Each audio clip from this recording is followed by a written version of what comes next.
There are lots of challenges involved with detecting deception in text. Firstly, there's a lack of data to study deceptive, the way people lie. We don't always have the truth. It's very hard to know what people are comparing things with. And also, when there are studies, it's very difficult to compare them with the real world. Also, there are differences in the way people lie across cultures and across gender, etc.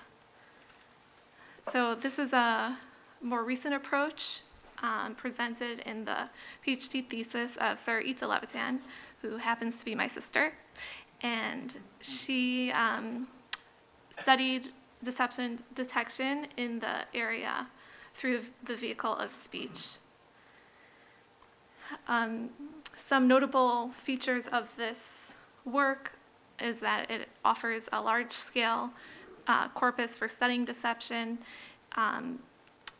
multi-domain, cross cultures, across genders, also financial incentive for people who lie well and for people who deceive well, and methods for automatically extracting features and machine learning approaches for classifying deceptive speech. Three main ideas are identifying cues to deception, studying speaker variability in the way people lie, and using this information to classify speech. A little bit more detail about the corpus, known as the CXD corpus, or the Columbia Cross-Cultural Deception Corpus. This is an overview of the experiment where it's an extension of the false resume paradigm, also known as like a lying game, where participants came into the lab and one interviewed another, asking questions where one participant was told to lie, the other was supposed to detect whether they were saying the truth or not, and they were offered money for performing well. It also included personality scores and a baseline sample of their speech to compare with.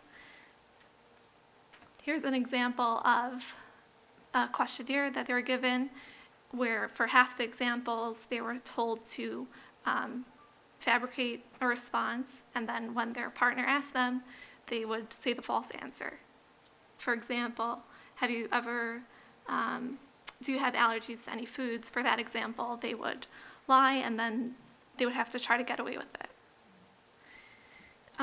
So just some other features of this corpus, 340 subjects, over 120 hours of speech, different cultures, different gender, different, also labeled with global and local deception.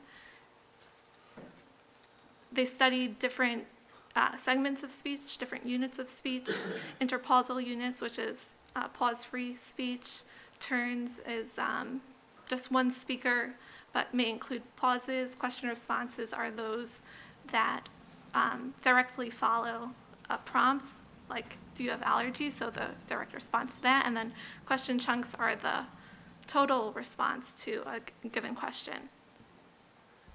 So once they collected all that data, they extracted different feature sets. Acoustic prosodic are the speech features. Then linguistic deception indicators are different features that are supposed to be indicative of deception, like laughter, hesitation, etc. Luke features are different dimensions of speech, like formality and punctuation. And complexity studies the syntax of the speech, how complex it is.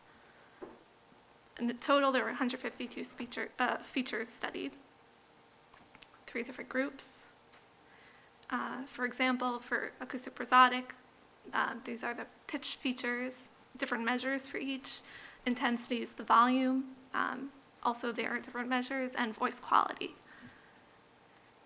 We know that people reveal themselves through their words, so it's not only useful to look at the speech sample, but to also look at the content.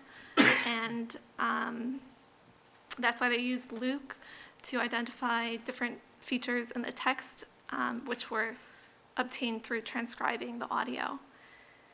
And these different dimensions can give us some insight into the psychological cues of the speech.